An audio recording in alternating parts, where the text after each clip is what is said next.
Hello, hello, it's Pixie doing another video. So I had a difficult night last night.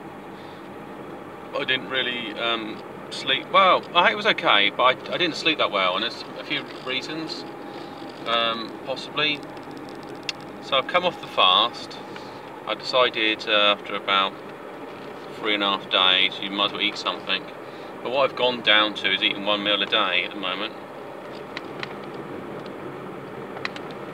which seems to be fine for me. So that's the aim, and I had a few cups of tea in between, but there's no sugar in it. It's just tea on its own, really.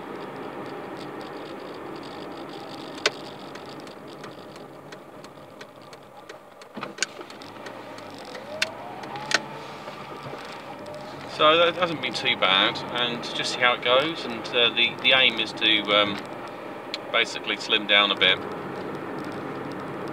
It could be that I need to push myself and do a longer fast, because you might only be able to make so many changes. You know, like you're touching the surface, or you're not really getting to the point where you're not you want to strip down muscle, but you want to get the growth hormone in there. You need to go so many hours to get to that point. I did during the end of the fast, I did lift some weights, and my arms never ached so much. I didn't do loads of it. It just did some. It just felt like doing it. I know I haven't done it for a long time, but yeah, it did cause did ache like buggery. It might be better to do the weights prior to doing the fast. That way your growth hormone's been released at some level, then you'll slowly metabolise your fats, and then you'll well, eventually, and then you'll then your body will start doing other things that you might want to clear out. I've got to get rid of old dead cells and stuff like that, but you have to go so far into the fast for it. So I've got at least probably midweek. Once I've got Tuesday out of the way, I can push myself a bit, but I'm going to have to be quite careful. I've got some other sort of clients and things that we're working with, and I don't really want to knock myself out completely, because that's no fun.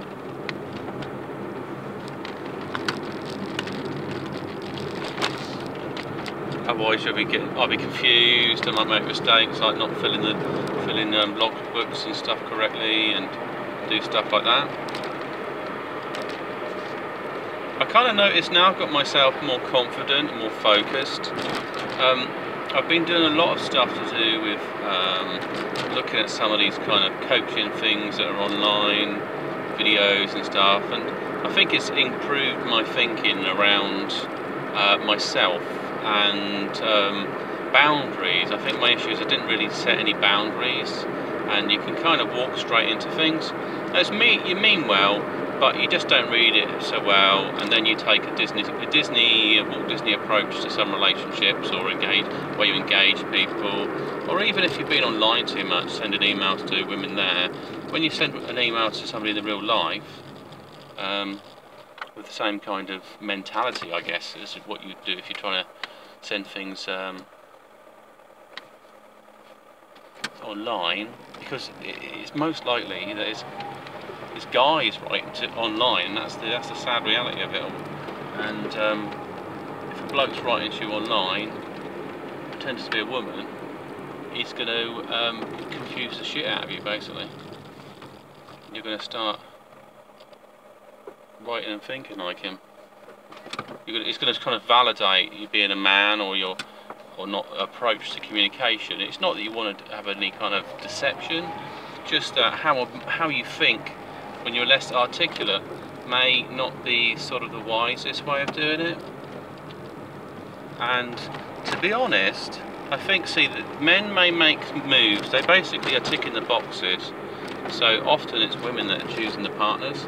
And I've heard this before, just that the man needs to sort of like I say, tick them boxes. So if he's doing the right things, he may create his own attraction, but the lead tends to have a certain amount of the female it is a bit like they say about subs and DOMs. It's actually the sub leading the DOM in some way. I don't know if that's even true. I think I got that for CSI. That phrase. It's not that I'm into all that stuff, you know. Just you know, doing my thing really. So going back to a night's sleep, I ended up in my Ormus take. So I had like I had more than I did for a while. It's probably a teaspoon of it. Usually just have a pinch now and then, and it hasn't been really, you know, anything major. I took a mixture. I may have put some other things in there as well. Just thinking. Or it's the other thing I've got is trying to find a pedal. Is I was filing the back of a Hawaiian baby woodrose, and I was doing a bit of filing because I wanted to absorb water because I was trying to grow it as an experiment, so I've been flat. So I just sort of like, I've got these seeds, I've got about 50 of them, might as well give it a go. But I may have actually breathed in the powder, so there's another element. I don't think anyone sniffs them, not like you want to sort of snort snort a Hawaiian baby woodrose. It wasn't my intention. I've also got some other weird things going on my flat, I should also think as well, with my we can call it hemp or organ, or whatever we want to call it, but basically I'm looking at medicinal organ, and you know, you can't eat it, right? But the idea is maybe generate some energy, healing effects, you know, that kind of thing, because there's that quantum entanglement. So if I take some of my own hair and use that as like that's like the area or the signature for my DNA. So it's trying to beam that energy into me. So, and in essence, most things in this universe are some type of crystal, liquid crystals, and like water and so on. So, my hair is fairly unique, but it will lose some of its energy in the when it gets basically heated in the resin. It's going to be infused. So whatever energy is released into the actual resin, maybe that has some other form, because the resin's a crystal itself. It's forming into a shape as it slowly sets. It's got like fibres in there and all sorts, and the fibres travelling. If there's a pattern to things, it's likely it's going to be crystal or some crystalline structure. And I think that's why I call it crystal something. Crystal clears resin, something like that. So, so the idea, if you add that stuff together, and you can kind of charge that energy towards you. So I have to see how that all works out. I've also been putting a lot of plants out, and we're letting that go because I decided it's warmer weather. The spider mites have left me alone. I'm no longer in my flat. The buggers are dead, and they cause breathing problems. I was breathing them in, and it was giving me asthma or something. It was horrible little things. They're probably still inside me, some of these mites, and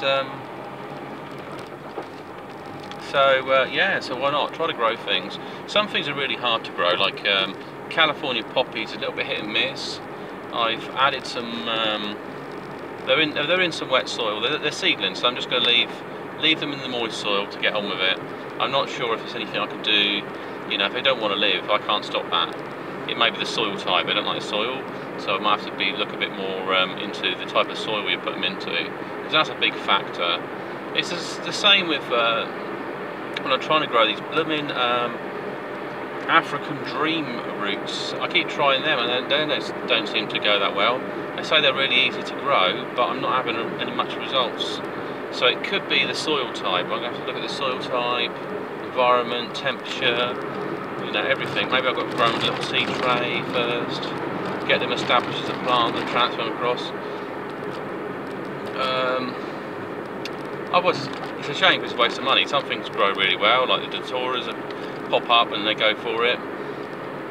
I've got some other ones that are growing, and they're either loco weed or they're my other one, which is a scomilamine. Scomilamina. It's this plant that grows in some place like Russia, so it's probably not the right pronunciation, but sounds a little like that. And they've got red flowers on them. And I used to use them for love potions and all sorts of things. Not that I'm planning to do that. I'm just growing because I love the plants, you know, a bit mad like that. And yeah, so that was great fun. And at some point I'll probably combine them with the Orgon and see what kind of creations I can create. I don't know what will happen if we get a stronger batch. And the same with the hemp. So I've created a kind of very weak Orgon, but what I haven't done is actually taken a fresh leaves and put it in there. Because I did notice when you leave it in water, say you can make hemp lemonade. You can leave a load of leaves in there overnight, and I don't know what buzz you get out of it, but it'll be probably nothing. It's just you'll get all the goodness though. You get goodness out of it. It's good for you, so there's no problems there. And yeah, that's one of the things you could do, or do a little tincture. What I found out about the California poppies is they produce a natural form of latex, and you don't know if that's edible. Probably is. You just go through as roughage, I guess. If you can't process something, that's what usually happens. And trying to think what else I've got going on. I've got the hemp, poppies. I'm trying to grow. I did get some cat endulus or cat, basically little seeds that come from Australia, and the seeds are like they're little flying ones, so they just look like a fly's wing, a little black dot, and this little bit where it had flown along in the wind. So I'm just trying to get them to grow. It's just difficult understanding how they grow, and maybe I need to sort of damage the outer part of the seed and then try to get it to grow that way. It's going to be a bit rough it up basically. But I've only got a handful of them, and they're so small, you know, if I drop the bag on the floor and it blew up, they sort of blown around a bit, there's no way I could find them. They're just little dots of things, which would be a shame. So yeah, it's just a case of getting some of these plants growing. There was something called some type of Mexican plant, and it tastes a bit foul. It doesn't taste that great, but it's meant to cause dreams and other things. So I want a lot of dream type plants in my flat, and I won't have to actually eat them. There'll be so much in there. Just walking in the room, and I'll be transported to another dimension or something, you know. Yeah, just really nice, like more of a spiritual connection. And then, like I say, putting Orgon around and things that connect to it, it's just going to be awesome, really. I've got to work on some other things. And I started on this Hindu goddess and god thing going on. I think it's basically it's Shiva and Kali, and it's quite interesting. So I might get some artwork. There's not really a great lot of stuff. I just like looking on the internet for information. And so basically, Kali's this like a demon slayer that's created by either Shiva or some other god that created it, and it was sprung out from rage, and basically goes forth and just goes on demolitions basically. But its rage is so extreme, it's like the Hulk, so it needs to be sort of calmed down occasionally. But it's kind of understanding why that's come into my psyche. And it could possibly be a jinn, you know, like the genie, they associate blue with it. So, and it's all powerful, ancient, made at the start of the universe. And it sounds like jinn sort of territory. They're very old, and the reason you probably don't see many of them because they don't have to engage with humans. They've got the whole flipping universe to go around. They've probably seem quite meaningless little creatures, really, compared to them. So it's all fascinating stuff. Anything else? So I was just going to say about the dream. Yeah, I mean, I didn't sleep most of the night, so maybe it's the LSA from the Hawaiian woodrose, or it's the Ormus making attached connections to the brain, or the combination of both of them. Maybe I should. Well, at some point I think I combined them. So if one's that powerful, I might as well just fire one into powder, add it to some Ormus, and then sell it to someone. I'm sure they'll love it. Yeah, no, but obviously I'll tell them what's in it. It's going to be like, let's go give you some random stuff.